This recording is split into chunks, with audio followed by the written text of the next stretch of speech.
মালয়েশিয়ার পূর্ব উপকূলীয় মহাসড়কে দুর্ঘটনায় ৩ বাংলাদেশি নাগরিক নিহত হয়েছেন। এ ঘটনায় আহত হয়েছেন আরও ২ বাংলাদেশি। শুক্রবার স্থানীয় সময় সন্ধ্যা 7:30টার দিকে মালয়েশিয়ার পাহাং রাজ্যের কুয়ান্তান মহাসড়কে দুর্ঘটনা ঘটে। কুয়ান্তানের ভারপ্রাপ্ত জেলা পুলিশ সুপারিনটেন্ডেন্ট মোহাম্মদ আদুলি মাত দাউদ জানান, দুর্ঘটনাটি ঘটে আনুমানিক সন্ধ্যা 7:30টার দিকে।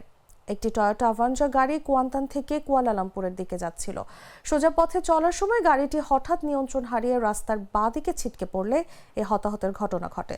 তিনি আরও বলেন, দুর্ঘটনার পর ঘটনাস্থলেই ৩ জনকে মৃত ঘোষণা করা হয়। আহতদের চিকিৎসার জন্য কুয়ান্তানের তেঙ্কু আম্পুয়ান আফজান হাসপাতালে পাঠানো হয়েছে। পুলিশ এই ঘটনার প্রত্যক্ষদর্শী এবং নিহত ও আহতদের নিয়োগকর্তাদের খুঁজে বের করার চেষ্টা করছে। পাশাপাশি পুলিশ পোস্টমর্টমের মাধ্যমে গাড়ির যান্ত্রিক অবস্থা পরীক্ষা করবে।